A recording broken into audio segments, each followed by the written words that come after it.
মা যাগযজ্ঞ নয়, ব্রত পূজা নয়, ধ্যান তপস্যা নয়। চৈতন্য মহাপ্রভু বললেন কেউ যদি ব্রত পূজা না করে তাতে অসুবিধা হবে না, কেউ যদি বার ব্রত না করে তাতে অসুবিধা হবে না, কেউ যদি পুজো অর্চনা না করে তাতে অসুবিধা হবে না, কেউ যদি ধ্যান তপস্যা না করে অসুবিধা হবে না। কিন্তু কলির মানুষকে একটাই পদ অবলম্বন করতেই হবে, সেটা কি? হরির নাম হরির নাম হরির নামৈব কেবলম কলমো নাস্তে বা নাস্তে বা নাস্তে বা গতিরান্নতা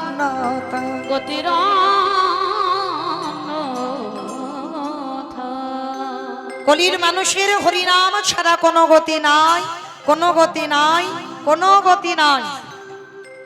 আপনারা প্রশ্ন করবেন বাবা মৌমিতা ও হরিনামে হরি বাসরে দাঁড়িয়ে সবাই একটাই কথা বলে, বলে হরিনাম শোনো, হরিনাম গাও, একাদশী করো, ভগবানের চরণে তুলসী দাও, তুলসী গাছে জল দাও। ও ছাড়া কীর্তনিয়াদের কোনো কথা নাই। যারা যারা আসবে ওই একটাই কথা বলে যাবে, ভগবান ছাড়া তোমার গতি নাই। আচ্ছা বাবা ভালো করে অনুভব করে দেখেন, সত্যি কি হরি নাম ছাড়া গতি আছে? শেষের দিনে যতই বলি না কেন, ছেলে আমার, মেয়ে আমার, জায়গায় আমার, জমি আমার, বিষয় আমার, বৈভব আমার, যতই আমারে আমারে করো না কেন, মাসি যদি বেজে যায় পড়ে থাকবে সরকারি খামার। এসেছো একা তুমি যাবে একা। যেদিন এসেছিলে মা পরনে একটা সুতোও ছিল না, আর যেদিন তুমি ভব ছেড়ে চলে যাবে সেদিনে তোমার পরনে একটা সুতো থাকবে না। এসেছিলে খালি হাতে, যেতে হবে তোমারই খালি হাতে। যে স্বর্ণ পালঙ্কে ঘুমাক, টাকার বিছানায় ঘুমাক, আর সারা জীবন যদি দিল্লি বম্বে কাটায়, তবু কিন্তু মনে রাখতে হবে শেষের দিনে তোমার আপনেরা কেউ নয়। যারা এখানে গীতা ভাগবত জ্ঞানী বসেছেন তারা ভালো করে বুঝবেন বাবা, জগতে যা যা কিছু দেখছো সব অনিত্য। আজকে তোমার আছে, কালকের অন্য কারোর হয়ে যাবে, চিরস্থায়ী নয়। তাহলে ক্ষণস্থায়ী আর চিরস্থায়ী যদি হতে হয়, একটাই সম্পদ, সেটা হলো আমার গৌর গোবিন্দ চরণ। ও ছাড়া তোমারই জীবনে আর আপন বলতে কেউ নাই। এই যাদের আগলে বসে আছো, কৃষ্ণ ভজন করতে পারছো না, শেষের দিনে কেউ কি তোমার সাথে যাবে? কেউ তোমার সাথে যাবে না। শেষের দিনে যাবে কি তোমার কর্মফল, এইটা তোমাকে ছাড়বে না বাবা, কর্ম তোমার সাথে যাবে। সারা জীবনে তুমি কি কি কাজ করেছো, কতদিন হরিবাসরে বসলে, কতদিন ভাগবত আসরে বসলে, কতদিন গুরু চরণ ধরলে, কতদিন সাধু সঙ্গ করলে, কতদিন যাবত তুমি একাদশী করেছো, এই ভালো ভালো লিস্টের খাতায় লেখা আছে না, ওইগুলো আমার শেষের দিনে যাবে। তবে বাবা আমি মৌমিতা একটা গ্যারান্টি দেবো, আর একজন সাথে যাবে, এটা আমার গ্যারান্টি, যাবে। সে কে জানো? জানি না, এই যে আপনাদের আমডিহা, আমডিহা তো জানি না আপনাদের এই আমডিহাতে নিয়ম আছে কিনা, তবে আমার ডায়মন্ড হারবার গঙ্গাসাগর এলাকায় নিয়ম আছে। সে যত বড় লোক হোক আর গরিব হোক বাবা, মানুষের মৃত্যুর পর সবাইকে দুটো জিনিস ভাড়া করতে হয়, একটা হলো খোল আর একটা হলো করতাল। আর মরা দেহটা যখন বের করবে পিছনে বাজাবে বলো হরি, বলো হরি। কি মাইরা তোমাদের আমডি হাতে বাজে? এখানেও হয়? বেশ, তাহলে একটু জানতে বা বুঝতে সুবিধা হয়, আমার এলাকায়ও হয়। তাহলে ভালো করে বিচার করেন বাবা, এইখানটায় অনুভব করবেন। কালী পূজা, দুর্গা পূজা, লক্ষ্মী পূজা, সরস্বতী পুজো, যে কোনো পূজা যেদিন বিসর্জন হয় সেদিন তো বাবা ধুমধাড়াক্কা ডিজে বক্স, মানে শুধু ডিজে বাজবে না, এমন ধুমধাড়াক্কা নাচানাচি হবে সে বাবা যেন হার্ট এক্ষুনি ব্লক হয়ে গেল। আমার হয়তো তোমাদের এদিকে হয় না, তবে আমার এলাকার দিকে হয়। এখানে হয়, এখানেও অনেক হয়, তার মানে এখানেও হয়। আমি ভাবলাম আমার আমার এলাকায় বুঝি হয়। তাহলে বাবা এগুলো চেতনা, এগুলো অনুভব, সেটাও তো মা।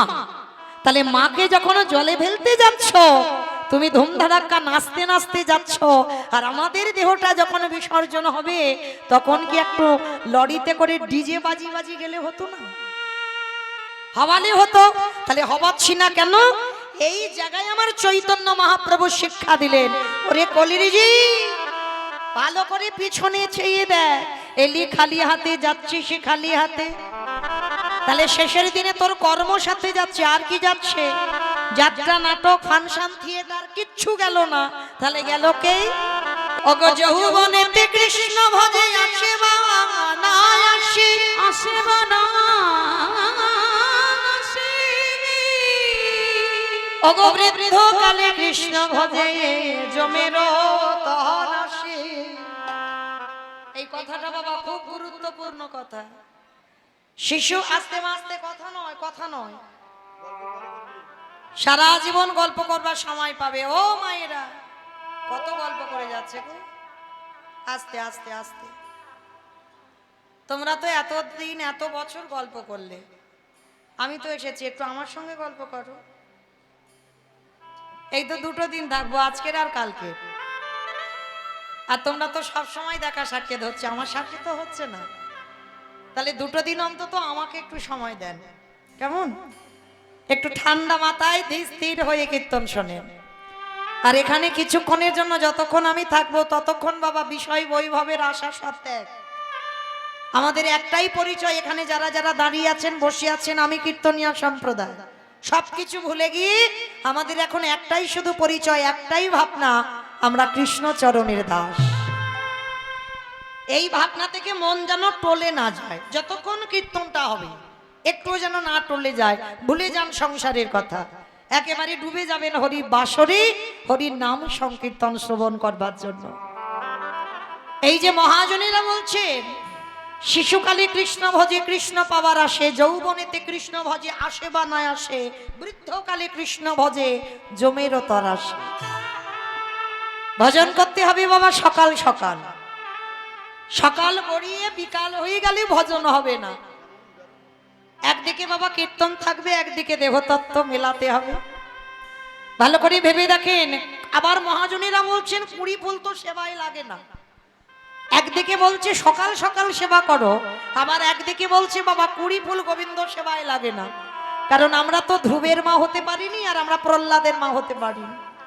তা সে ধ্রুব প্রহ্লাদ সেটা 20 ফুল সেবায় লেগেছিল, এ কলিকালে বাবা 20 ফুল সেবায় লাগে না। কি মায়েরা ভুল বললাম?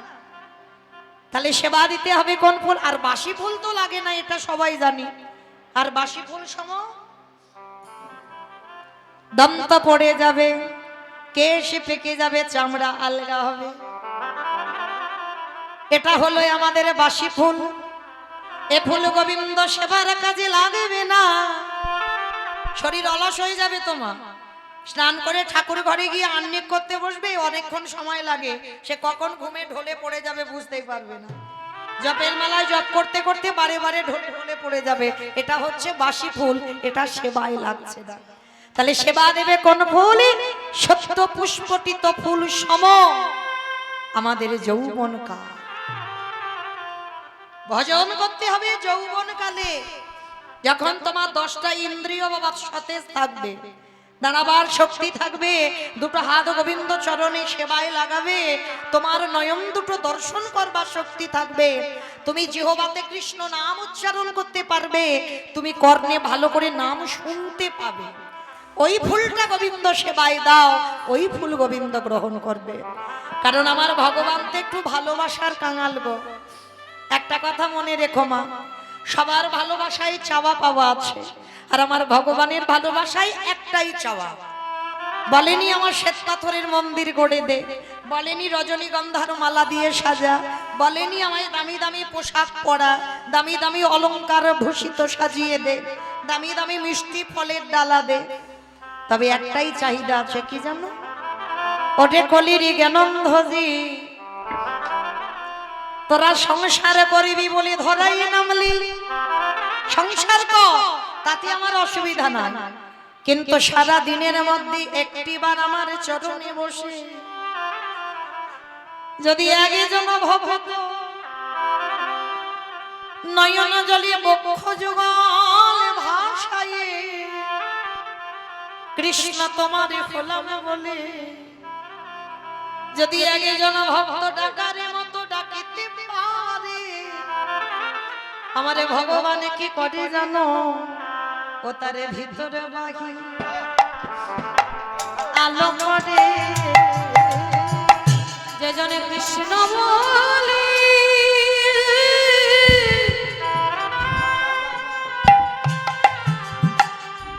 যে জনে কৃষ্ণ বলি কাঁদিতে পারে, তারে ভিতরে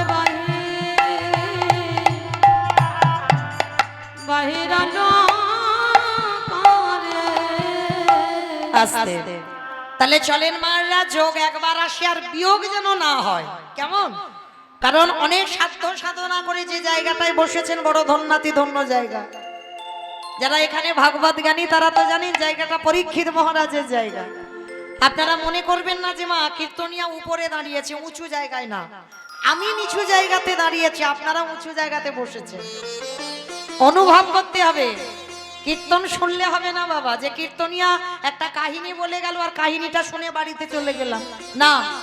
অনেক কিছু অজানা জিনিসকে জানাবার জন্য কীর্তন।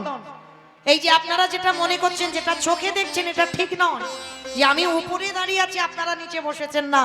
যারা শাস্ত্রজ্ঞানী, যারা তত্ত্বজ্ঞানী তারা জানবেন নববিধা ভক্তির মধ্যে আগে শ্রবণ তারপরে কীর্তন, আগে শোনার জায়গা তারপরে বলার জায়গা। তাহলে ওই জায়গাটা আগে উঁচু, তারপরে এই জায়গাটা। তাহলে ওই জায়গাতে বসে মা ঠিক ঠিক যদি কীর্তন শোনার মতো শোনা যায় কৃপা হয়, আর এখানে দাঁড়িয়ে যদি ঠিক ঠিক গাওয়ার মতো গাওয়া যায় এখানেও কৃপা হয়। তাহলে বাবা হচ্ছে না কেন? গাওয়া ঠিক হয় না, শোনা ঠিক হয় না, তাই তো কৃপা হয় না। কিন্তু মাইরা যতক্ষণ থাকবেন একটু দেহ মন প্রাণটা গৌর গোবিন্দ চরণে দেবেন। চলেন আজকের আমরা কিছুক্ষণের জন্য বাবা যেতে হবে নদিয়ায়। যতই আমরা বলি না কেন নদিয়ায় যাব না, নদিয়ায় যাব না, হয় কি বাবা? কারণ এটা তো কলিযুগ। আমার গৌর যদি নামাস্ত, রাধা কৃষ্ণের লীলা জানতো কে? যেমন অদ্বৈত আচার্য গোসাই যদি নামাস্ত, তাহলে আমরা গৌরকে পেতাম? পেতাম না। তাহলে অদ্বৈত আচার্যকে পেয়েছি বলে আমরা গৌর পেলাম, আর গৌর পেলাম বলে আমরা রাধা কৃষ্ণের লীলা শুনবার অধিকার পেলাম। তাহলে বাবা যার জন্য আমরা লীলা শুনতে পাবো তাকে তো আগে স্মরণ করতে হবে। কারণ চৈতন্য চরিতামৃত গ্রন্থে কবিরাজ গোস্বামীপাদ লিখেছেন, সংকীর্তন পিতা শ্রীকৃষ্ণ চৈতন্য, সংকীর্তন যজ্ঞে তারি যেই ভজে সেই বড় ধন্য। তাহলে কীর্তনের প্রারম্ভে আগে আমার চৈতন্য দেবকে ডাকবো। কেন ডাকবো? সত্যতে নারায়ণ, ত্রেতাতে রাম, তারপরে কৃষ্ণ, কলিতে হলো গৌরাঙ্গ। আর এখানে কেউ তো সত্যের মানুষ নয়, ত্রেতার মানুষ নয়, দাপরের মানুষ নয়, কলির মানুষ। তাহলে কলির মানুষ হয়ে যদি আমার ছেলেটাকে বাদ দিয়ে আমার সেই দাপরের ছেলেটাকে আগে ডাকি, অমায়েরা কলিযুগটাকে অপমান করা হবে না? হবে কি না? তাহলে চলো আগে নদিয়ায় যাব, আমার দুটো ছেলেকে ডাকবো। তবে আমার বললাম ভুল হলো, আমাদের এক হলো আমার নিতাই চাঁদ আর এক হলো আমার গৌর চাঁদ। এই দুই চাঁদকে আগে ডাকবো, তারপরে বাবা কীর্তন হবে। কি মাইরা সবাই যাবে তো নদিয়ায়? সবাই যাবে? সবাই যদি চলে যায় তা কীর্তন কাকে নিয়ে হবে? আমার সবাই চলে গেলে কীর্তন হয়? হবে না তো। কেউ যাব না, অত সোজা নয়। এক্ষুনি যেতে পারবে এই রাত্রিবেলা? তোমার স্বামীর অনুমতি লাগবে, ছেলে বৌমার অর্ডার লাগবে, তার আগে নয়। কিন্তু একজনকে কোনো অনুমতি নিতে হয় না আর কোনো কৈফিয়ত দিতে হয় না। বলো তো সে কে? মন। বাহ, মন। এই মন হচ্ছে স্বাধীন। চলো আমরা দেহগুলো সব ছেলে পুলে স্বামী সেবার জন্য রেখে দিই আপনাদের আমরি হাতে, আর মনগুলো নিয়ে যাব সুরধনী গঙ্গার তীরে। আর সুরধনী গঙ্গার তীরে গিয়ে দেখব যিনি কৃষ্ণ তিনি কলিতে গৌর হলো, আর যেদিন এসেছিল সেদিন নদিয়ার অবস্থাটা কেমন ছিল চলো একটু দেখে নি। আজ জয় জয়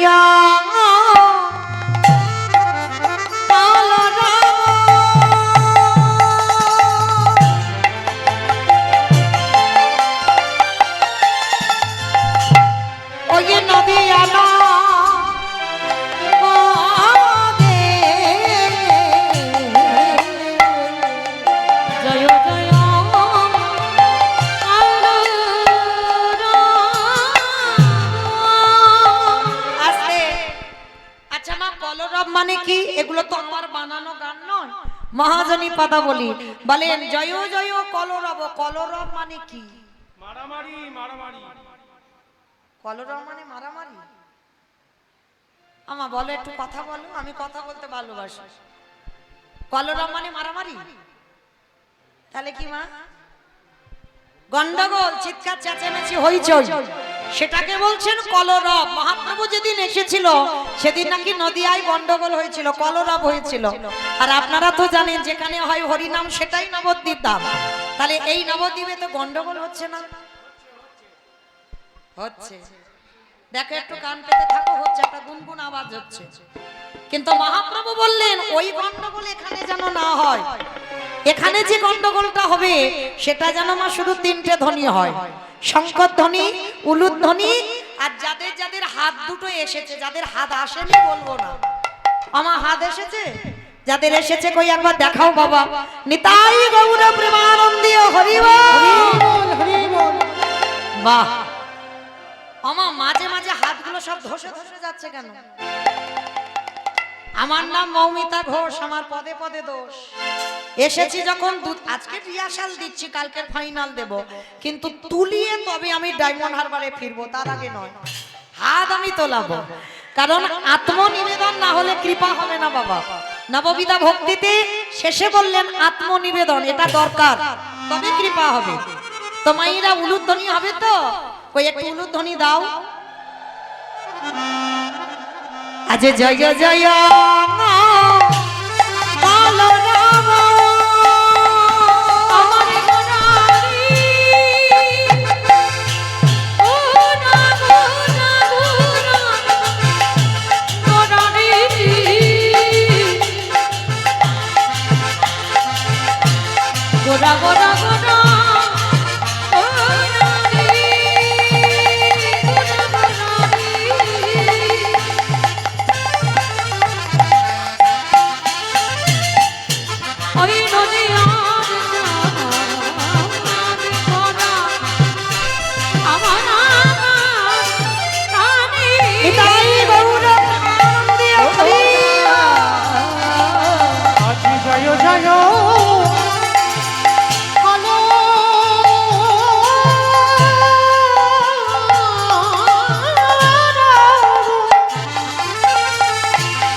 নদিয়াতে প্রভু উদয় হলো, ওই নদিয়াতে প্রভু উদয় হলো, ওই না রাধা প্রেমে আস্বাদিতে এই কলির জীবে উদ্ধারিতে বলি কৃষ্ণ প্রেমে প্রচারিতে বলি মানব জনম ধন্য করিতে মুখে হরি হরি হরি বলে মুখে হরি হরি হরি নদিয়াতে উদয় হলো, নদিয়াতে উদয় হলো, এবার জনম হলো ভীমি ঘোড়া সচিনয়নারি। আস্তে, তাহলে নদিয়ায় গেলাম। এবার মা আমি একটু বলবো আর আপনারা চুপচাপ শুনবেন, কেমন? মন দিয়ে, এক মন থেকে দু মন যেন না হয়। কৃষ্ণ কলিতে গৌর হলো, কার ডাকে এসেছিল? এই আপনাদের আমডিহাতে কোনো ভক্তের ডাকে নয়, আমার ডায়মন্ড হারবারেও কোনো ভক্তের ডাকে নয়, শান্তিপুরের মাটিতেই বুড়ো অদ্বৈত আচার্য গোসাই। আচ্ছা বাবা, এখানে তো প্রশ্ন রয়ে যায়, ভক্তের তো অভাব নাই, এত জগতে ভক্ত থাকা সত্ত্বেও শান্তিপুরে বুড়ো মালির ডাকে কেন এলো? তাহলে মনে রাখতে হবে ওই শান্তিপুরে বুড়ো লোকটার মধ্যে কতটা পাওয়ার বা কতটা ক্ষমতা ছিল।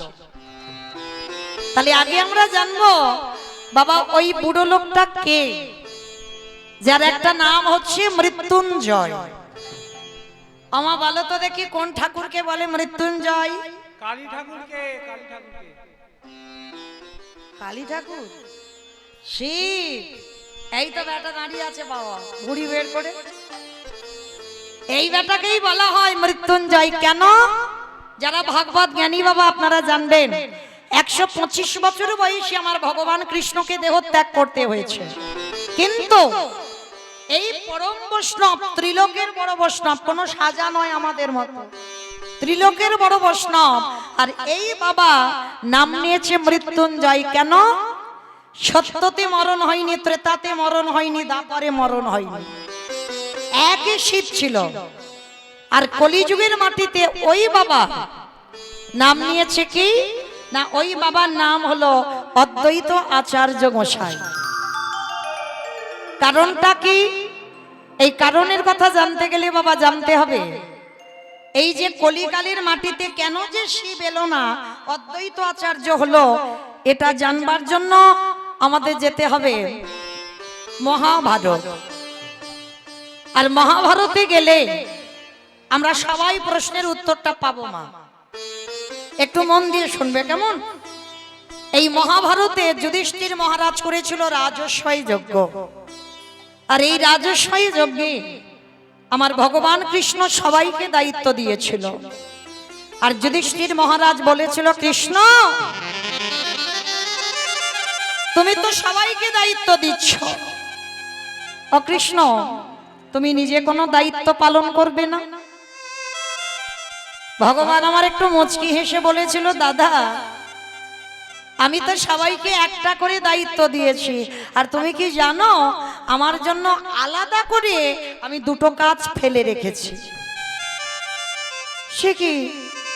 সবাই একটা করে কাজ করবে আর তুমি করবে দুটো কাজ? কি কাজ করবে কৃষ্ণ? বলে, জানো দাদা, এই যজ্ঞে যত যত ভক্তরা আসবে আমি কৃষ্ণ দয়াময় হয়ে সবার প্রথমে আমি কাজ করব নিজের হাতে তাদের দুটো চরণ আমি আগে ধৌত করে দেব। চমকে উঠেছে, অসম্ভব। কৃষ্ণ, কে কোন জাতের মানুষ আসবে, কে নিচু জাত উঁচু জাত, জাতির ঠিক নেই, আর তুই সবার পা ধোয়াবি? ভগবান বলে, হ্যাঁ সবার আগে আমি পা ধোয়ার কাজ নেব। আচ্ছা বাবা আপনারাই বলেন, যিনি বিশ্বের স্রষ্টা মালিক ভগবান, যার একটা ইচ্ছাই মরা গাছে ফুল ফোটে, যার একটা ইচ্ছাই শুকনো গাঙে উজান বয়, যে মনে করলে একটা সেকেন্ডে পৃথিবীটাকে লয় প্রলয় করে দিতে পারে, সেই ভগবান আজকের পা ধোয়ার কাজ নিল কেন? নিজে আচরি ধর্ম জীবের শিখায়, নিজে না করলে ধর্ম জীবকে শিখানো না যায়।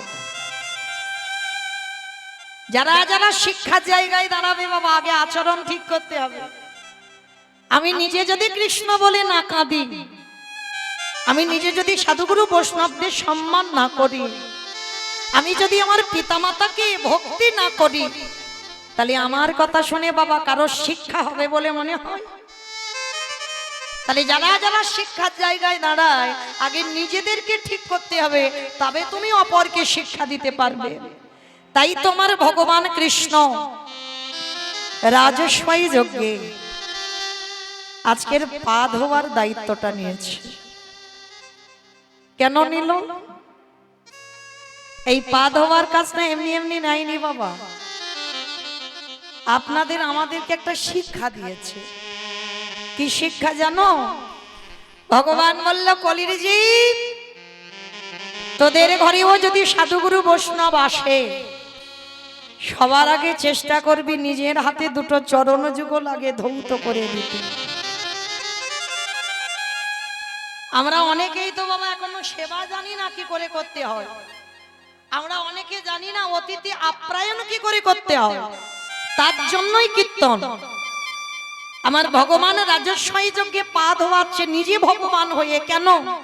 সবাইকে শিখিয়ে দিল আমি ভগবান হয়ে যে কাজ করছি, কলির মানুষ তোদের দুয়ারেও যদি ভক্ত যায় সবার আগে পা ধোয়ার ব্যবস্থা করবি। যদি বছর অন্তর গুরুদেব আসে সবার আগে পা ধোয়ার ব্যবস্থা করবি। আর যাদের গুরুদেব নেই, গুরুদেব দেহ রেখেছেন, যাদের বছর অন্তর সাধুগুরু বৈষ্ণব পান না, তারা কি করবে? তাদের উপায় বলে দিয়েছে শাস্ত্র। কি বলেছে জানো? যে যার ঘরের বাবা মা তো আছে, যে যার ঘরের শ্বশুর শাশুড়ি তো আছে, যাদের আছে, যাদের নাই তাদের কথা বাদ দাও, তারা তো মৃত্যুর আগের দিন পর্যন্ত কাঁদলে আর পাবে না। আর যাদের আছে বাবা মা বা শ্বশুর শাশুড়ি, এই অধম কীর্তনিয়া মৌমিতা চরণ ধরে বলে যায়, মা যাদের আছে ওই দুটো সম্পদ একটু যত্ন করে আঁকলে রেখো। কেন বলছি মূল্যবান সম্পদ? আমার কথা নয়, আমার ভগবান কৃষ্ণ সুদামাকে বলেছিল, সুদামা এই পৃথিবীতে সব থেকে বড় গুরু তো যে যার ঘরের বাবা মা, তারপরে গুরু হলো শিক্ষা গুরু, দীক্ষা গুরু, তারপরে গুরু হলাম আমি ভগবান।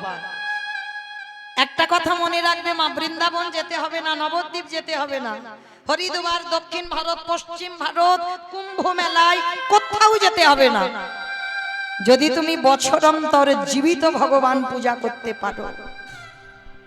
আর জীবিত ভগবান হলো যে যার ঘরের বাবা মা।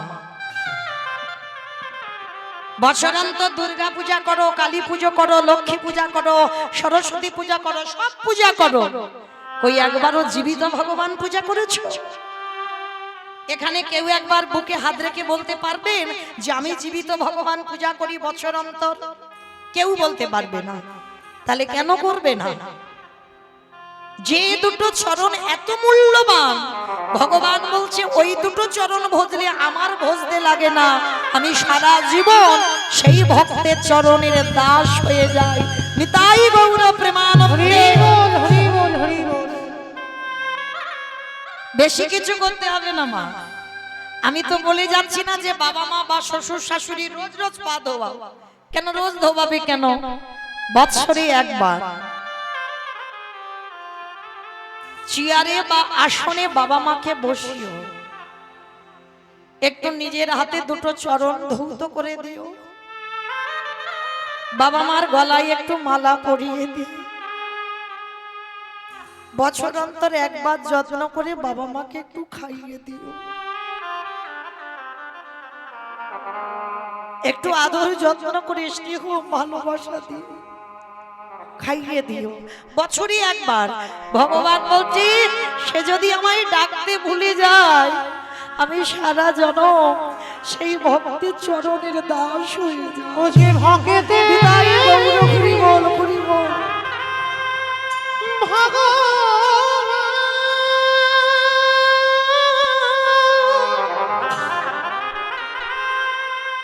ভক্তে ভক্ত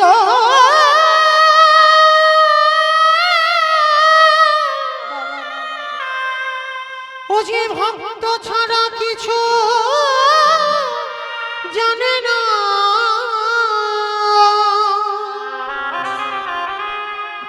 তাই তো যুগে যুগে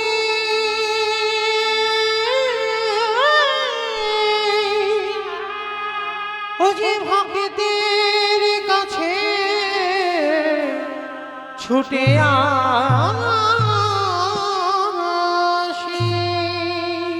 তাই তো আমার ভগবান রাজস্বই যজ্ঞে আজকের পা ধোবার কাজ করছে। শুধু পা ধোবা নয়, আরো একটা কাজ করেছিল। যজ্ঞে যারা যারা এসে প্রসাদ পেয়েছিল, আমার কৃষ্ণ ওই প্রসাদের পাতাগুলো তুলে নর্দমায় ফেলেছিল। আর নর্দমায় ফেলতে গিয়ে কি করেছে জানো বাবা? ওই ভক্তরা যে পাত্রে প্রসাদ পেয়েছে একটু করে এঁঠো তো লেগে আছে। আমার কৃষ্ণ দয়াময় ওই ভক্তদের উচ্ছিষ্ট গুলো তুলে আড়ালে গিয়ে আমার ভগবান সারা অঙ্গে লেপন করছে। যুধিষ্ঠির মহারাজ দেখে বলেছিল, কৃষ্ণ কৃষ্ণ এটা তুই কি করছিস? ভক্তদের পা ধোয়াচ্ছিস সেটা মেনে নেওয়া যায়, ভক্তদের এঁটো পাতা নর্দমায় ফেলছিস সেটা মেনে নেওয়া যায়, কিন্তু কৃষ্ণ তুই ভক্তের এঁঠোগুলো গায়ে মাখছিস কেন? ভগবান মৃদু হেসে বলল, দাদা গো, এই যে হলো আমার কর্মফল। এই জগতে সবাই পাপে করে, সবারই বিচার আমি কৃষ্ণ দয়াময় করি। কিন্তু শোনো শোনো দাদা, সবাই তো পাপী, ভগবান নিজে বলছে, আর আমি হলাম মহা পাপী। এ জগতে সবার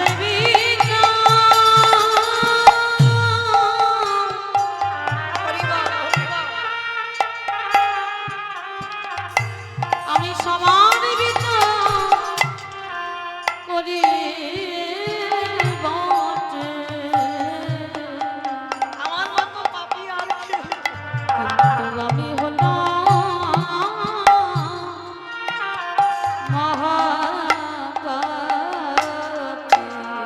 যুধিষ্ঠির মহারাজ বলছে, কৃষ্ণ তুই মহাপাপী? বলে হ্যাঁ, কেউ তো খবর রাখে না, আমি বিচারক বলে আমি সবার পাপীর বিচার করি, আর যে বিচারক হয় সে যে মহাপাপী সেই খবরটা কি কেউ জানে? কৃষ্ণ তুই মহাপাপী কেন বলছিস? বলে মহাপাপী তো আমি। বলে দাদা, আমি যে মহাপাপ করেছিলাম আমি তো দাপর যুগে করিনি, তাহলে কবে করেছিস? বলে দাদা গো, ত্রেতা যুগে রঘুপতি রামচন্দ্রের অবতারে, যেদিন আমি ছিলাম রঘুপতি রামচন্দ্র, আমি নিজের হাতে মণিপুত্রকে বধ করেছিলাম। আমাইরা মণিপুত্রটাকে পারবে বলতে? বিশ্বসভার মুনির ছেলে, নাম হলো রাবণ। রামচন্দ্র অকাল বোধন পূজা করেছিল, যেটা আশ্বিন কার্তিক মাসে হয়। কোন বছর কার্তিক মাস, কোন বছর আশ্বিন মাসে পড়ে। ওই যে রাবণকে বধ করেছিল, দুর্গা পূজা করেছিল। আর রাবণকে বধ করে আমার রঘুপতি রামচন্দ্রের মাথার চুল থেকে পায়ের নখ পর্যন্ত পাপী হলো। আমাইরা ভাবতে পারছো? রাবণের মতো দুরাচার, রাবণের মতো পাপিষ্ঠ, রাবণের মতো ব্যক্তিকে মেরে জীবনে পাপ হয়? আমা যারা দেশের হানি করে, মানে যারা দেশের ক্ষতি করে, তাদেরকে মারলে জীবনে পাপ হয়? তাহলে রাবণকে মেরে পাপ হলো কেন? লঙ্কার মাটিতে সব থেকে বড় ভক্ত তো রাবণই ছিল।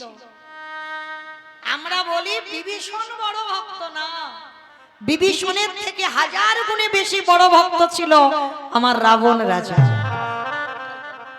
রাবণের থেকে বড় ভক্ত লঙ্কাতে কেউ ছিল না, কারণ রাবণের বাইরেটা থেকে বিচার করলে তো হবে না, ভিতরে যেতে হবে বাবা। আর এই কীর্তন বিষয়টা বাবা ঠিক নারকেলের মতো। আমার নারকেল দেখেছো? বাইরে একটা খোসা, খোসাটা ছাড়ালে কি নারকেল পাবে? আবার বেশি শক্ত, শক্তটাকে ভাঙতে হবে। যদি শ্বাসটা টেনে ছাড়াতে পারো, আস্বাদন করতে পারো, তাহলে বুঝবে নারকেলের স্বাদ কেমন। এই ভগবানের লীলা কীর্তন, এই তত্ত্ব কথা, শাস্ত্র কথা ঠিক নারকেলের মতো মা। যতক্ষণ না তুমি ছাড়াতে পারছো ততক্ষণ তুমি রস পাবে না। তাহলে এই যে রাবণ বড় ভক্ত, কেন বললাম রাবণ বড় ভক্ত? কারণ রাবণ তো বাইরেটা যেটা দেখাতো সেটা তো ভিতর নয়। ভগবানের বউ চুরি করেছিল, তবু বলছে রাবণ বড় ভক্ত। তা বউটা কি এমনি এমনি চুরি করেছিল? কি গো মাইরা, কেন চুরি করেছিল? ভোগ করা আস্তে আস্তে আস্তে, কথা নয়, কথা হচ্ছে কেন এত আস্তে? এমনি পাকা জায়গা তো, অল্প আওয়াজ হলেও একটা গম গম আওয়াজ হচ্ছে, একটু শান্ত হন, কথা বলেন না। তাই রাবণ রাজা ভগবানের বউ চুরি করেছিল কেন? ভোগ করার জন্য নয় বাবা, ভজনের জন্য। যদি বলো কিরকম ভজন, অমাইরা সিনেমা টিনেমা দেখো, সিনেমা দেখো, ও গল্প মা গল্প করেই যাচ্ছে, অধিকার বলবো না। আচ্ছা বলো সিনেমা টিনেমা দেখো, আচ্ছা সিনেমা বাদ দাও, সিরিয়াল দেখো। সিরিয়াল যারা দেখে বাবা তারা ভালো বুঝবেন মাইরা, এই শুধু নায়ক নায়িকা থাকলে কি সিরিয়াল ভালো লাগে?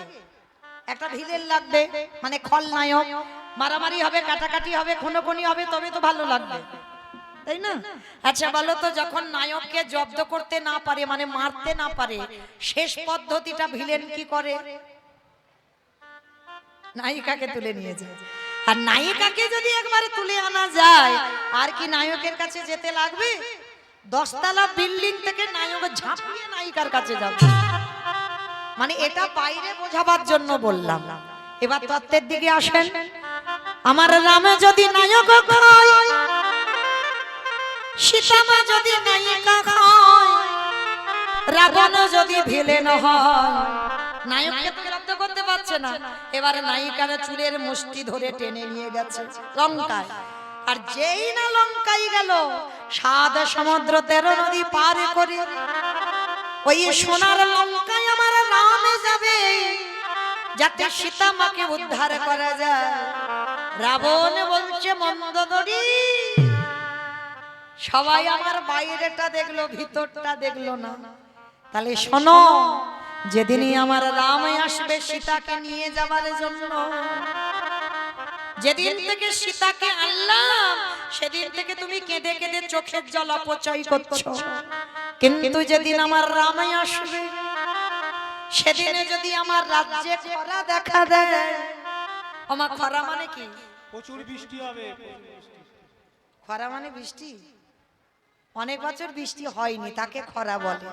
তা যেদিন আমার রাম আসবে, সেই দিনে যদি আমার রাজ্যে খরা দেখা দেয়, সেদিন কি করব জানো? জল তো নেই, আমি কাঁদি না। কেন জানো? যেদিন আমার রামে আসবে, আমার চোখের জলে চলো আমি ধোয়াইব। নিতাই গৌর হরি বল, হরি বল, হরি বল। রামে দয়া করো বলে চোখের জলে ধরো আমি ধোয়াইব। আস্তে। তাহলে বাবা ঠাকুর কি বুঝলাম? সেই রাবণকে মেরে আমার রামচন্দ্রের অপরাধ হলো। সেই অপরাধ কবে ধৌত করছে?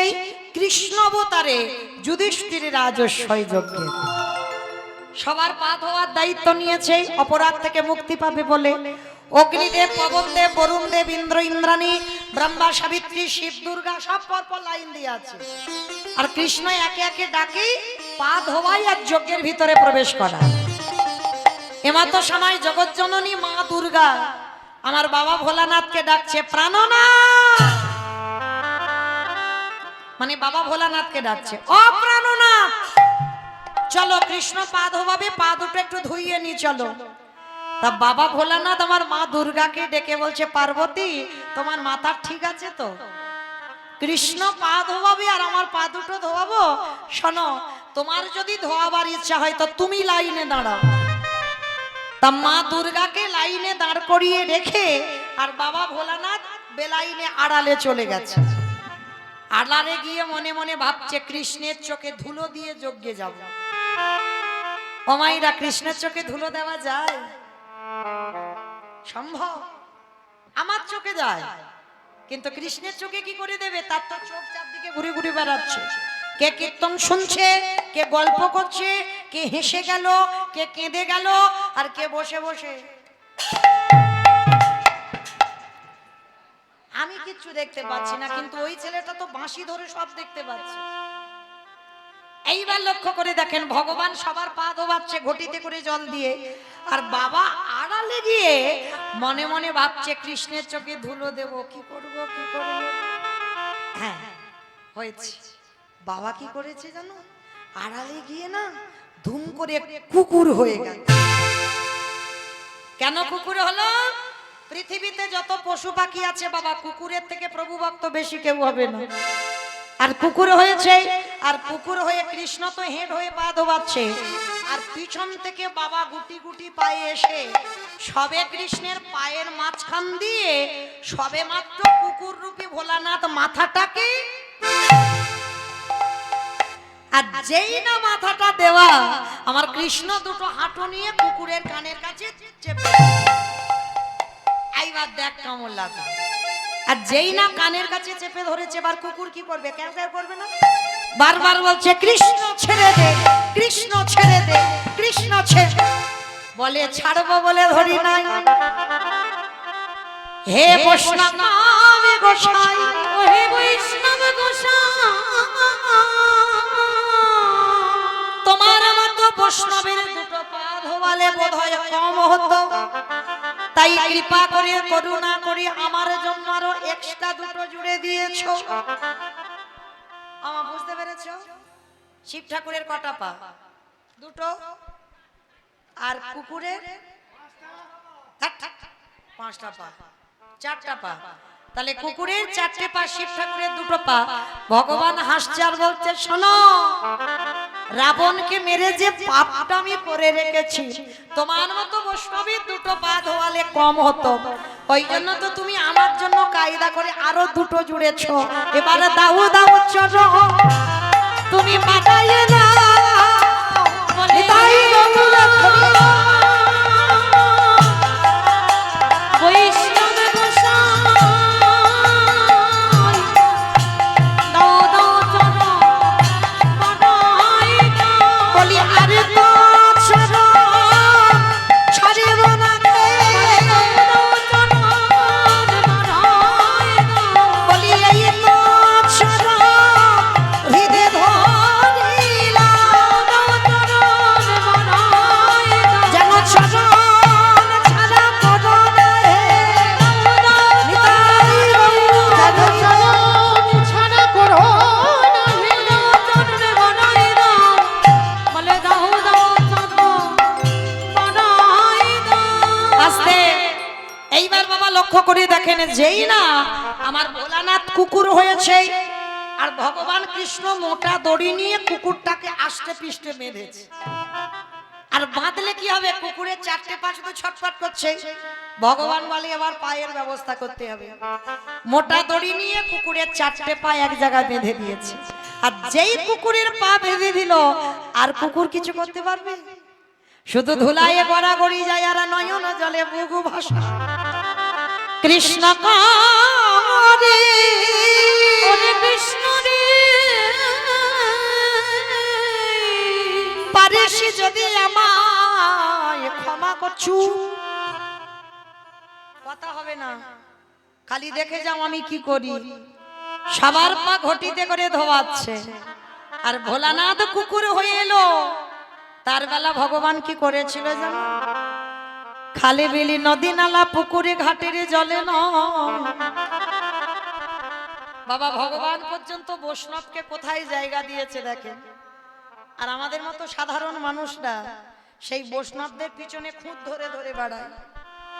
অপরাধ নিও না মা, একটা কথা বলে যাই, ভগবান বলছে আমার কথা নয়, ভগবান বলছে কেউ যদি আমার কাছে অপরাধ করে আমি ক্ষমা করে দিই, কিন্তু বৈষ্ণবের দাঁড়িয়ে যদি হয় খুদ নয় অপরাধ, মহা মহা ভজনেতে পড়ে যায় বৈষ্ণব দেখে যে বানানো ভাই মুন্ড, তার মুন্ড পড়ে যায় নরকের কুণ্ড। বৈষ্ণব অপরাধ করে ভাই গঙ্গা স্নানে যায়, পতিত পাবনে গঙ্গা তারে দেখে দূরে সরে যায়।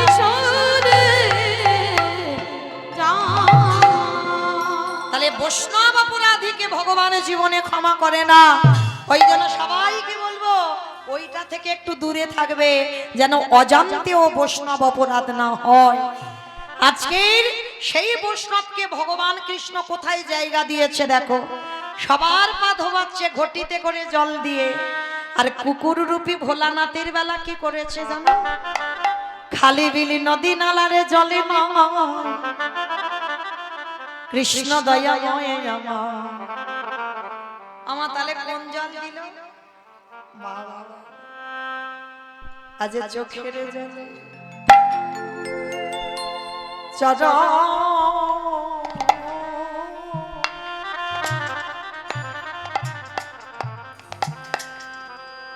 চরণ ধোবা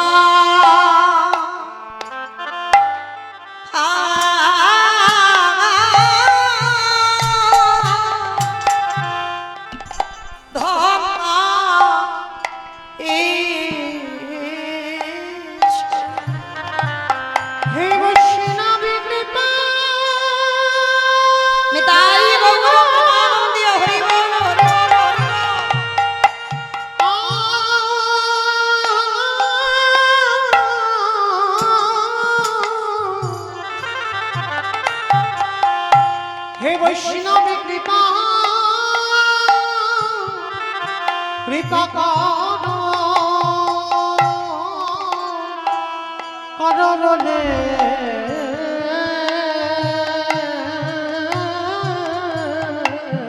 আজ চোখের জলে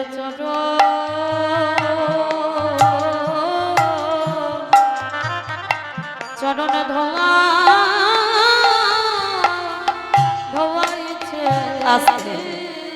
যখনই একটা একটা করে চোখের জল, কৃষ্ণের চোখের জল ভোলানাথ রূপী কুকুরের পায়ে পড়ল, তখনই আমার কুকুর রূপী ভোলানাথ বলল, কৃষ্ণ আমি প্রতিজ্ঞা করলাম আজকে রাজস্বই যজ্ঞে আগত কলিযুগে আমি আর শিব হব না,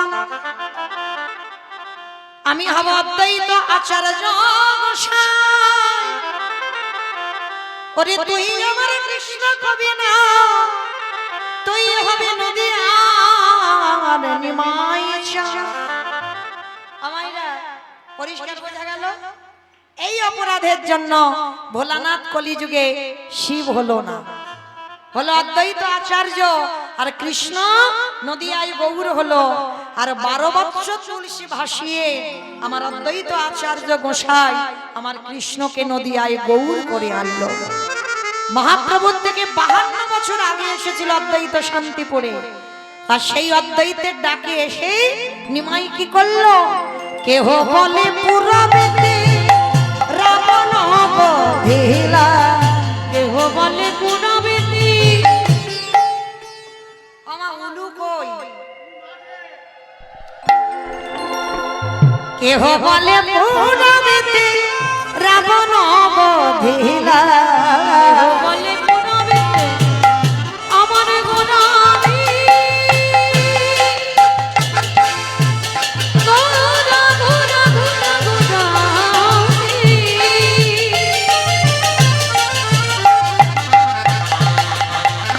আমার গোরা গোরারি গোরা গোরারি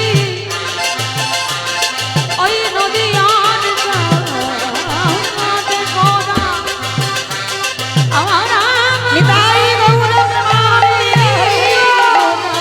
হরে কেহ বলে পুরবেতে রাবণ বধিলা, ও গোলকের বৈভব লীলা প্রকাশ করিলা, ওই গোলকের বৈভব লীলা প্রকাশ করিলা, ওই গোলকের বৈভব লীলা প্রকাশ করিলা, শ্রী রাধার ভাবে গোরায় অবতারা, এই রাধার ভাবে রে গোরা অবতার, শ্রী শ্রীরাধার ভাবে রে গোড়ায় অবতার, ওই এই রাধার ভাবে গোরা অবতার, হরে কৃষ্ণ নামে গৌর করিলা প্রচার, ওই হরে কৃষ্ণ নাম গৌর করিলা প্রচার, ওই হরে কৃষ্ণ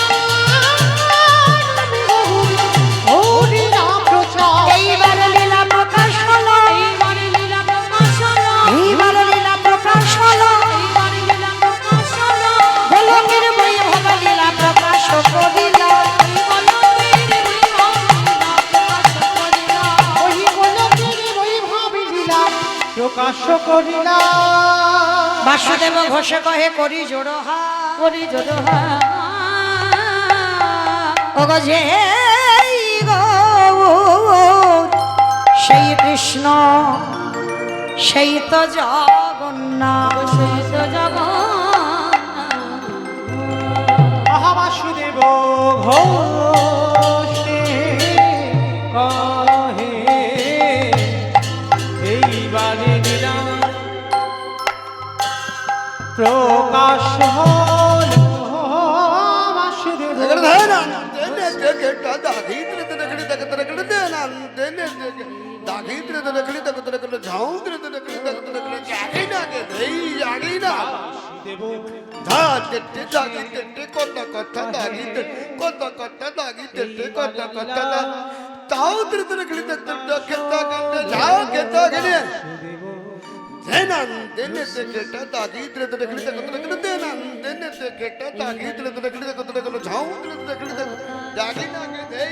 বাসুদেব ঘোষে কহে এইবার লীলা প্রকাশ হলো বাসুদেব ঘোষে এবার লীলা প্রকাশ বাসুদেব ঘোষে কহে এইবার লীলা নিতাই গৌর প্রেমানন্দী হরি বল হরি বল হরি বল হরে বাসুদেব ঘোষে কহে এইবার লীলা প্রকাশ লরে ওগো বাসুদেব ঘোষে জানি তাই চলুন এবার আমরা সবাই যাব মধুমাশ্রী ধাম বৃন্দাবন ধাম। তো আজকের আমরা সবাই আস্বাদন করব ভগবান কৃষ্ণচন্দ্রের 24 জন বন্ধু ছিল। আজকের ভগবানের একটা বন্ধুর কথা আমরা আলোচনা করব। ভগবানকে সূক্ষ্মভাবে কেমন করে ভালোবেসেছিল, যে বন্ধুটার নাম হলো সুদামা। আস্বাদন হবে কৃষ্ণ সখা সুদামা। তো মাইরা তার আগে একবার বলেন তো দেখি, গৌর সুন্দর কি নবদ্বীপের ধাম কি সচির নন্দন কি বিষ্ণু প্রিয়া কি ধ্বনিটা হলো কি? এটাও জয়। বললাম ধ্বনিটা হলো কি, এটা নাকি জয়। মানে ভক্ত ডুবে গেছে, বুঝতে পারেনি কি বললাম। জয় দিতে বলছি, জয় জয় জয় জয় বলেই যাচ্ছে। আমার ধ্বনিটা হলো কি হলো না, একটু প্রেম সে দিতে হবে। এত জোর সে দাও, কত দূর শোনা যাবে? গৌরান্ডি শোনা যাবে, গৌরান্ডি।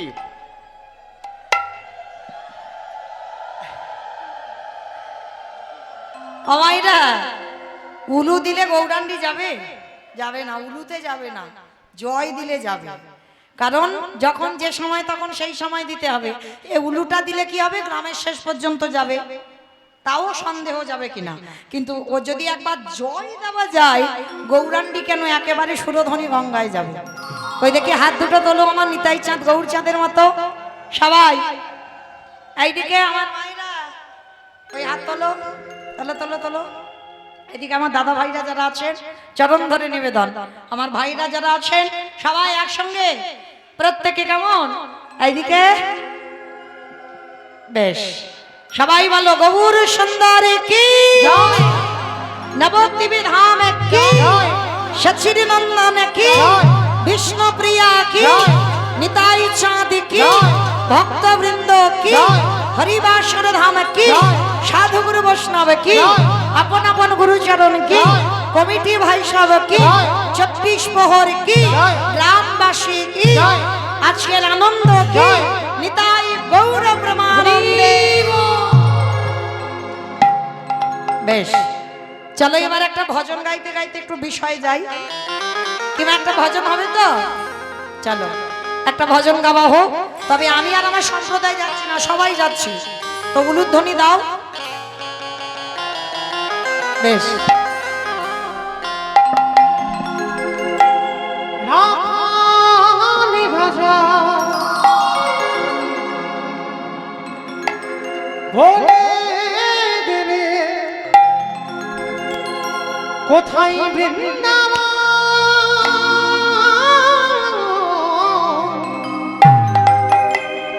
রাধা কুণ্ড শ্যাম কুণ্ড গিরি গোবরে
যাচ্ছি? তা সবাই যখন যাচ্ছি আমি তো শুধু একা কষ্ট করছি আর আমার সম্প্রদায়, আর তো কেউ কিচ্ছু করছে না। তোলো দেখি একবার হাত। বেশ আমাইরা এই কান বলে বলছি মা কালীর দিব্যি, আর বলবো না, এইবারটা শেষ। সবাই দেখি হাত দুটো তোলে একবার, একসঙ্গে তালে তালে করো, তালি দেবে কেমন প্রত্যেকে? ভাগ্যবতী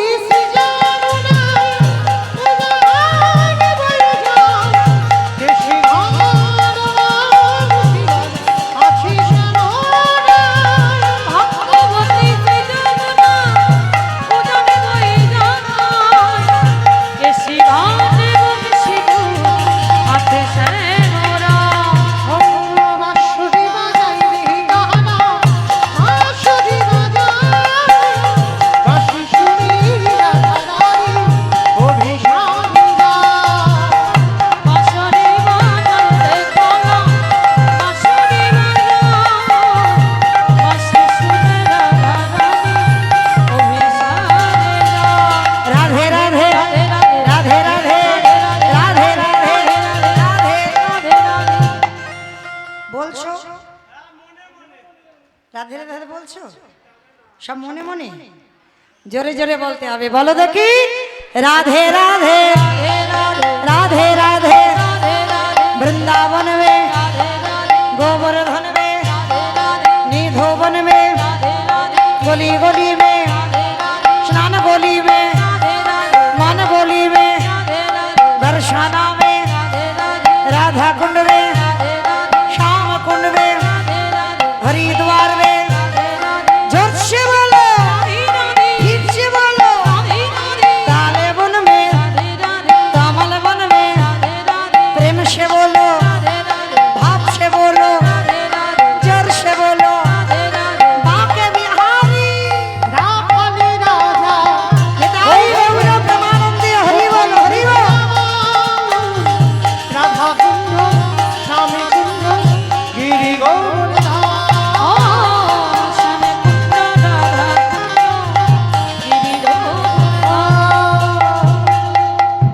प्रेम से बोलो राधा रानी की বাবা জয়টা ঠিক হলো না। আচ্ছা মা, তোমাদের এই আমডিয়াতে শাশুড়ি বৌমাতে ঝগড়া টগড়া হয় না? হয়? বেশ, তাহলে হয় যখন ওই আওয়াজটা বের করো, তখন তার ভাসুর শ্বশুর থাকলে লজ্জা থাকে না, ওই আওয়াজটা একটু বের করে, একটু জোরে বলবে, বলো রাধা রানী কি। তার মানে ঝগড়া হয়। বৃন্দাবনেশ্বরী কি, যমুনা মাইয়া কি, নন্দগাঁও কি, উঁচা গাঁও কি, বর্ষানাম কি, ভক্তবৃন্দ কি, হরিবাসর ধাম কি, সাধু গুরু বৈষ্ণব কি, আপন আপন গুরুচরণ কি, কমিটি ভাই সব কি, 24 প্রহর কি, আমডিহা কি, আজকের আনন্দ কি, নিতাই গৌর প্রেমানন্দে। পৌঁছে গেলাম বৃন্দাবন। আজকে চলেন যাই আমরা দেখব সেই সুদামা বন্ধু আমার ভগবান কৃষ্ণকে কতটা ভালোবেসেছিল, কিভাবে ভালোবেসেছিল। বন্ধু যদি হতে হয় এই রকম বন্ধু হও, তবেই তোমার বন্ধু হওয়া সার্থকতা হবে। মায়েরা মন দিয়ে শুনবেন এবার কেমন। ভগবান কৃষ্ণ প্রতিদিন নবলক্ষ ধেনু আর বন্ধুদের নিয়ে গোষ্ঠ গোচরণে যান। আজকেরও গেছেন, গোষ্ঠের খেলা খেলবে। বাবা একদিকে লীলা, একদিকে দেহতত্ত্ব, ভালো করে মিলিয়ে নেবে মা। ভগবান সকালে গরু চড়াতে যায়, দুপুরবেলা গরু বাছুর চড়ায়, বিকালবেলা ঘরে ফেরে। দেহতত্ত্বের দিকে দেখেন, আমরাও তো এসেছিলাম মাঠে খেলবো বলে। সকালবেলা মানে বাল্যকাল, মাঠের খেলা খেললাম, যৌবনকাল, রক্ত গরম, সবাই সংসারে আবদ্ধ হলাম। কিন্তু বাবা খেলা তো শেষ করতে হবে, ঘরে যেতে হবে তো। কি মাইরা যাবে বলে এসেছো না থাকবে বলে এসেছো? যেতে তো হবে, সে আগে আর পরে। ভগবান প্রতিদিন গরু চড়ায়, বিকালে বাড়ি ফেরে, আর আমরা গরু চড়াচ্ছি, আমাদের বাড়ি যেতে হবে না? কি বাবা, এই যে বললাম একদিকে লীলা থাকবে একদিকে তত্ত্ব। দেখেন ভগবান 24 জন বন্ধু নিয়ে মাঠে খেলেন, আর আমরাও 24 জন বন্ধু নিয়ে সংসার মাঠে খেলছি। ভালো করে মিলিয়ে নেবেন। ভগবানের 12 জন প্রধান, 12 জন উপপ্রধান, 24 জন বন্ধু। আমাদেরও 24 জন বন্ধু নিয়ে মাঠে খেলছি, সংসার মাঠ। 10 ইন্দ্রিয়, 5টা জ্ঞানেন্দ্রিয়, 5টা কর্মেন্দ্রিয়, পঞ্চভূত, ক্ষিতি আপ তেজ মরুদ্বম, 10-এ 5-এ 10-এ 5-এ 10-এ 5-এ 18, মানে খিচুড়িতেও যায়নি 15। আর আচ্ছা মা, কাদের বাড়িতে গরু বাছুর নেই একবার হাত তোলো তো দেখি, যে আমার বাড়িতে গরু নেই। গরু নেই বাবা, দেখেছো যারা যারা হাত তুলেছে ওনাদের বাড়ি গরু নেই। হয়তো যারা হাত তুলেছে বাবা দেখো গরুগুলো নিয়ে হয়তো বসে আছে। আমি যে গরুগুলোর কথা বলছি বাইরের কোনো গরু নয়, সব গরু তো ভিতরে আছে। কাম ক্রোধ লোভ মোহ মদ মাশ্চর্য। ভগবানের গরুগুলোর নাম শ্যামলী, ধবলী, কালী, কমলী, আর আমাদের গরুগুলোর নাম কাম ক্রোধ লোভ মোহ মদ মাশ্চর্য। ভগবান মাঠে খেলছে আর আমরা সংসার মাঠে খেলছি। তবে বাবা একটা কথা, খবরদার যেন 6টা গরুকে মেরে দিও না। মেরে দিলে তুমি বাঁচবে না, সব দরকার। কিন্তু মহাজনেরা বলছেন 6টা গরু যেন ঊর্ধ্বমুখী না হয়, সব কটাকে নিম্নমুখী করো। যেমন বাবা ভগবান কৃষ্ণ কালীয় দমন লীলা করেছিল কেন? শুধু কি লীলা পালা কাহিনী জানলে হয়ে যাবে না। ভগবান কালীয় দমন লীলা এমনি এমনি করেনি। কেন করেছিল? সমাজকে শেখাবার জন্য। কামরূপ কালীয় না, এই দেহের মাঝে বাবা সব আছে। তাল বন, তমাল বন, নিধু বন, বিল্ল বন, যমুনা নদী, কালীয় হ্রদ সব আছে। খুঁজলে সব পাওয়া যাবে। বললে বাবা সারা রাতে পুরাবে না, দেহটাই বৃন্দাবন। এই যে উদরটা যমুনা নদী, উদরের নিম্ন ভাগ যেটা চলতি ভাষায় বলে তলপেট, ওই জায়গাটায় কামরূপ কালীয় নাগের বাস। ভগবান বলল ভজন পথে গেলে আগে কামরূপ কালীয় নাগকে দমন করো। দমন না করলে তুমি ভজনের ঊর্ধ্বমুখী হতে পারবে না, সারা জীবন তোমাকে নিম্নমুখী হয়ে থাকতে হবে। তাহলে মহাজনেরা বলছেন যে তোমাকে 6টা গরু মারলে হবে না, ওদেরকে বাঁচাতে হবে, কিন্তু ওরা যেন মুখ তুলে না চলে, সব কটাকে মুখ নিচু করে রাখা। বুঝেছ? বেশ, তাহলে এইবার তাহলে 15-6 কত হলো? 21। 24 এখনো হয়নি, 3টে দিতে হবে। আর 3টেই তো প্রধান, মন, বুদ্ধি, অহংকার। 21 আর 3 হলো 24। এই 24 জন বন্ধু নিয়ে আমরা সংসারে খেলছি আর ভগবান মাঠে খেলছে। কিন্তু মায়েরা, ভগবান ঘরে ফিরবে ও জানে, আমরা ঘরে ফিরবো সেইটা জানি না, ভুলে গেছি। কেন? কিসের জন্য ভুলে গেছি? আমরা তো প্রত্যেকে বলেছিলাম আমরা কৃষ্ণ দাস হব। মায়েরা একটা কথা মনে রাখবে, সবাই কিন্তু ভগবান দেখেছে। যা বাবা, ওদিকে যা বাবা, ওদিকে যা।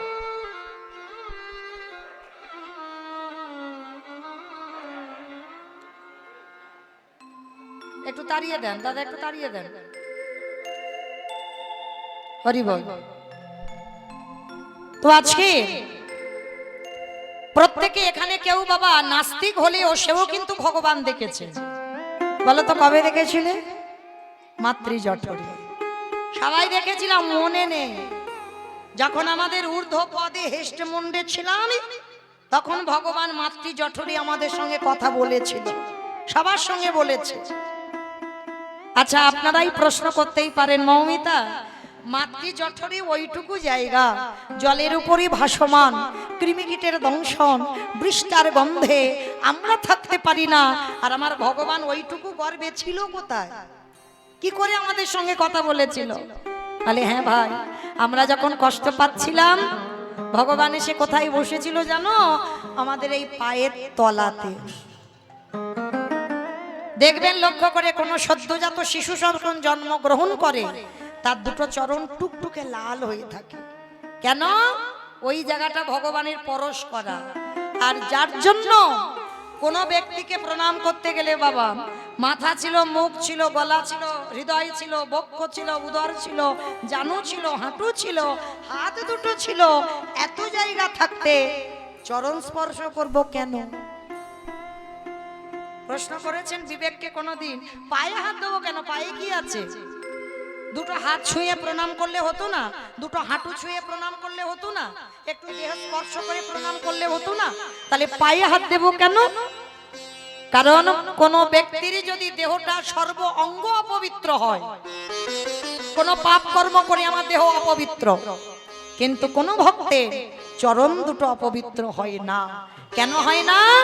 পরশমণির পরশে যেমন লোহা সোনা হয়, আমার গোবিন্দ যেখানে পরশ করে সেটা সোনার থেকে আরো মূল্যবান হয়।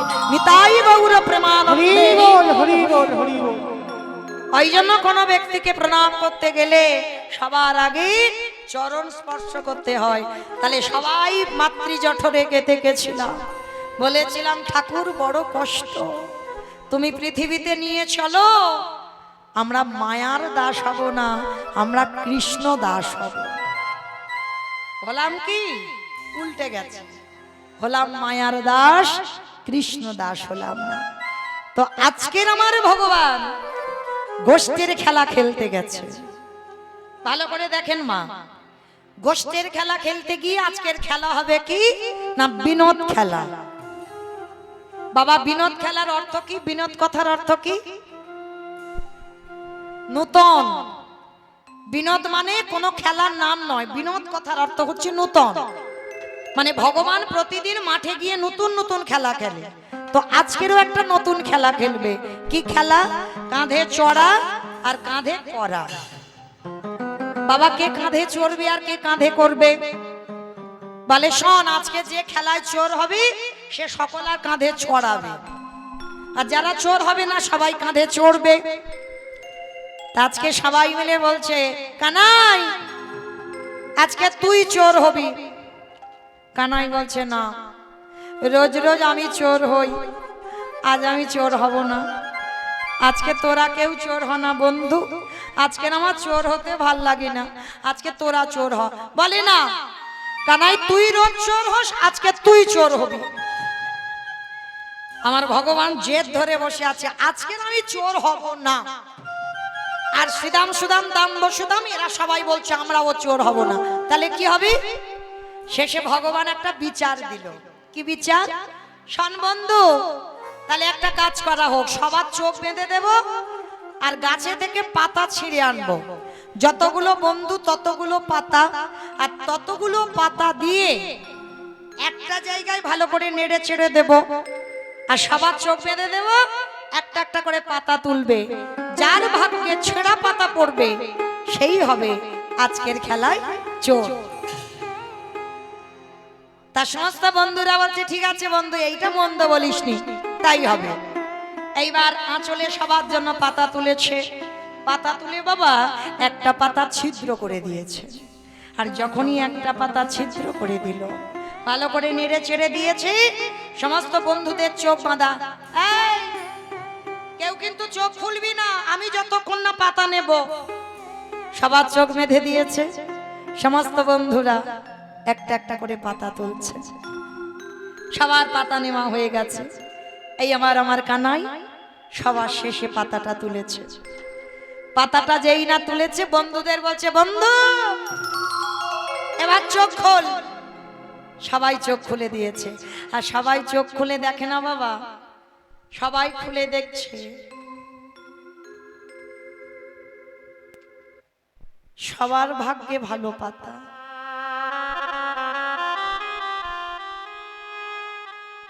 আর আমার গোবিন্দ যে পাতাটা তুলেছে সেই পাতাটাই ছেঁড়া পড়েছে। যেই না বন্ধুরা দেখতে পেয়েছে কানাইয়ের ভাগ্যের পাতাটা ছিদ্র, সবাই বলে উঠলেন কানাই চোর, কানাই চোর, কানাই চোর। চুপ কর, চুপ কর। কানাই চোর, কানাই চোর, কানাই চোর বলে লাফাচ্ছে। আরে আমি যে চুরি করি, আমি কি চুরি করি একা একা খাই? আমি তো তোদেরকে দিয়ে দিয়ে খাই। তোরা জঙ্গলে বলি আমরা অন্ন খাবো, ব্রাহ্মণ পাড়াতে গিয়ে আমি কত গালিগালাজ খেয়ে ব্রাহ্মণ পাড়া থেকে আমি মধুমঙ্গলের জন্য অন্ন ভিক্ষা করে আনলাম। তোরা বললি আমরা ক্ষীরসর ননি খাবো। আমি পীরের উপরে পিড়ি দিয়ে তোদের কাঁধে চড়ে আমি ননির ভাঁড় পারলাম। বৃন্দাবনে সবাই জানলো আমি চোর। তোদের গায়ে আমি কলঙ্ক লাগতে দিইনি। সারা বৃন্দাবনে আমি চোর বদনাম নিয়েছি, কিন্তু তোদের কিচ্ছু বলিনি। আর একটু আজকের আমি নয় চোর হলাম, তা বলে ওই রকম করে চোর চোর বলে চেঁচাচ্ছিস? ঠিক আছে, আমার কাঁধে চড়বি তো? কে চড়বি? আয় আগে আমার কাঁধে চড়। এই জায়গাটা ভালো করে বুঝবেন না। ভগবান তো বলেছিল আজকের খেলায় সে চোর হবে না। তাহলে সে যদি মনে করত ওই ছেঁড়া পাতাটাকে কারোর ভাগ্যে দিতে পারত না,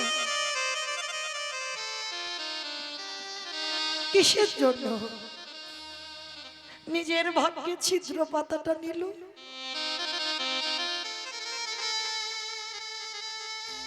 ভগবান আজকে যেটা মুখে বলেছে সেটা ঠিক নয়। ভগবানের অন্তরে একটা আলাদা কথা আছে। বন্ধু, আজকের খেলায় আমার দুটো কাজ হবে। খেলার খেলা হবে, আর একটা কাজ হবে। কি কাজ? আমি যদি কোনোদিন ভক্তের কাছে চাই, ভক্ত আমাকে দেয় না, আমার সেটা কি গো? ভক্তের পদধূলা। কিছুতে দিতে চায় না। তাই আজকের আমি খেলা করে এমন একটা কাজ করব যে আমার খেলার খেলা হবে, আর ভক্তের পদধূলাটাও নেওয়া হবে। বাবা, খেলার পণ কি কাঁধে চড়া কাঁধে করা? কেউ যদি কাঁধে চড়ে, তার দুটো চরণ কোথায় পড়বে?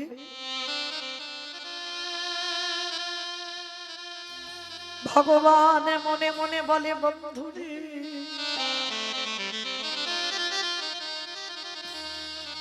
তোরা বোধহয় জানিস না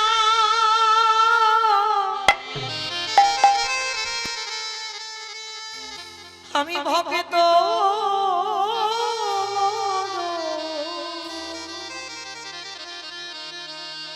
আমি ভক্ত বড় ভালোবাসি। আমি যে ভক্ত ছাড়া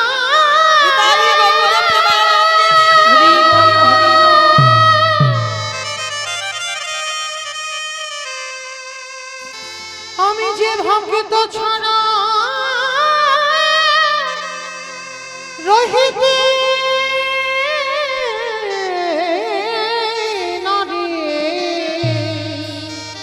তাই তো যুগে যুগে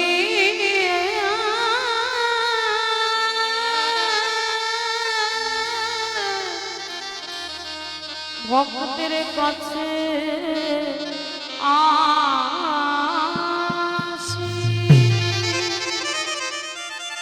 আজকের যেই না বাবা বন্ধুদের কাঁধে চড়াচ্ছে, সব বন্ধুরা কাঁধে চড়ছে। বাবা একটা বন্ধু সবার পিছনে দাঁড়িয়ে আছে, সে কিন্তু কাঁধে চড়বে না। ভগবান গিয়ে বলছে, এই বন্ধু কি রে, তুই ওই রকম করে দূরে দূরে দাঁড়িয়ে দাঁড়িয়ে আছিস কেন? আয় আমার কাছে, আয় আমার কাছে কাছে আয়। ছেলেটাকে গো, ব্রাহ্মণ ঘরের ছেলে, মস্তক মুন্ডন করা, কাঁধে আছে একটা ভিক্ষার ঝোলা, হাতে আছে বেলের একটা লাঠি, মাথাতে শিখা আছে, ব্রাহ্মণ ঘরের ছেলে। কাছে এসেছে গুটি গুটি পায়ে, এসে কৃষ্ণ বলছে, কি রে চোখে জল কেন? ও বুঝেছি বুঝেছি, তুই মনে করলি এরা সবাই আমার কাঁধে চড়েছে, তোকে নেব না। আমার কষ্ট হচ্ছে বুঝি, ওই জন্য কাঁদছিস? সুদামা বলল, কানাই রে, তুই আমারে ভুলে যেতে পারিস, কিন্তু আমি তোরে ভুলি না। ও মা, আমি তোকে ভুলবো কেন? তুই তো আমার সুদামা বন্ধু, ভুলবো কেন? আয় আমার কাঁধে চড়বি, আয়। সুদামা বলছে, না কানাই, আমি তোর কাঁধে উঠবো না।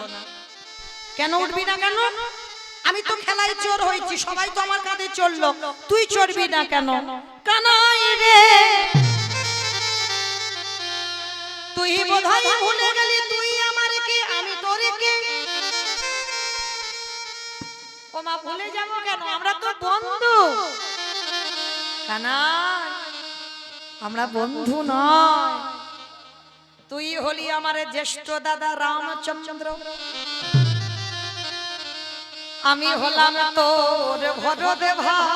ওরে কানাই, তাই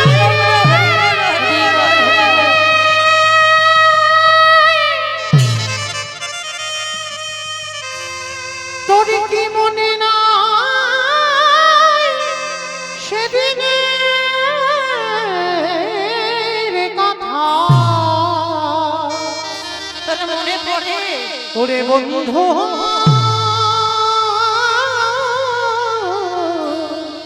বন্ধু রে, যেই না বলেছে তুই আমার জ্যেষ্ঠ দাদা রাম। বাবা, আপনারা জানেন, সবাই বলে আমার রামকে লক্ষণ বেশি ভালোবাসে। কতটা ভালোবাসলে তবে একটা দাদার সঙ্গে বনে যাওয়া হয়? কতটা ভালোবাসলে? তাহলে লক্ষণের থেকে কি কেউ কোনোদিন বেশি ভালোবাসতে পারবে? কিন্তু না, লক্ষণের থেকে অধিক গুণে বেশি ভালোবাসতো আমার ভরত ভাই। ভরতের প্রেমটা কেউ জানে না, ওটা গোপন রইল। লক্ষণের প্রেমটা জানলো জগৎ। কিন্তু ভরতের প্রেমটা কেমন ছিল জানো? রাম যখন 14 বছরের জন্য বনে গেল, তখন ভরত কোথায় ছিল বাবা? কোথায় ছিল? মামার বাড়ি। বাহ, মামার বাড়ি। মামার বাড়ি থেকে ফিরে যখন দেখলো মন্থরা দাঁড়িয়ে আছে, মন্থরাকে প্রশ্ন করেছিল, মন্থরা, আমার জ্যেষ্ঠ কোথায়? জ্যেষ্ঠ মানে বড়। আমার জ্যেষ্ঠ দাদা রাম কোথায়? মন্থরা এক বাক্যেই বলেছিল, পিতৃসত্য পালনার্থে তোর মা কইকেয়ীর কথা রাখতে সে বনবাস হয়েছে 14 বৎসরের জন্য। যখনই কথাটা বলা, ভরতের মাথায় যেন বাবা বিনা মেঘে বজ্রাঘাত পড়েছে। কাউকে কিছু না বলে বনবাসে চলে গিয়েছিল দাদার সঙ্গে দেখা করবে বলে। আর যখন বনমাঝে রামচন্দ্র, মা জানকী মানে সীতা আর লক্ষণ দাঁড়িয়ে আছে, ভরত ভাই গিয়ে ষষ্ঠাঙ্গে রামচন্দ্রকে প্রণাম। আর যেই না প্রণাম করেছে, রাম বলে উঠল, ভাই কেন এসেছিস? চলে যা, তুই খবর পাসনি অযোধ্যায়? আমি পিতৃসত্য পালনার্থে তোর কইকেয়ী মার কথা রাখতে আমি বনবাসে চলে এসেছি। যা, বাড়িতে যা। 14 বছর না হওয়া পর্যন্ত আমি তো জন্মভিটাতে যেতে পারবো না। যা, তুই চলে যা। ভরত করজোর করে বলল, দাদা আমি সব শুনে তবে এসেছি। আর দাদা, যে বাবার কথা রাখতে বনবাসী হয়, যে মার কথা রাখতে বনবাসী হয়, সে কি কোনোদিন একটা ভাইয়ের কথা শুনে অযোধ্যায় ফিরবে? রাম বলছে, তা জানিস তো এলি কেন ভাই? তোমাকে দুটো প্রশ্ন করতে দাদা। আজকের আমি তোমার কাছে এসেছি দুটো প্রশ্নের উত্তর নেব বলে। সত্যি করে আজকে তোমাকে বলতে হবে দাদা, তুমি যে আজকে বনবাসী হয়েছ, আমার মা বাবার কাছে দুটো বর চেয়েছিল। এটা আমরা সবাই জানি, যারা রামায়ণ শুনেছেন বা পড়েছেন। একটা বরে রাম বনে যাবে, একটা বরে ভরত রাজা হবে। কইকেয়ী দশরথের কাছে চেয়েছিল। আজকের ভরত প্রশ্ন করছে, দাদা আমার মা যে দুটো বর চেয়েছিল, ওই দুটো বরের মধ্যে কোন বরটা আগে চেয়েছিল? বলেন তোমার কোন বর আগে চেয়েছিল? রাম বনে যাবে, ভরত রাজা হবে, কোনটা চেয়েছিল?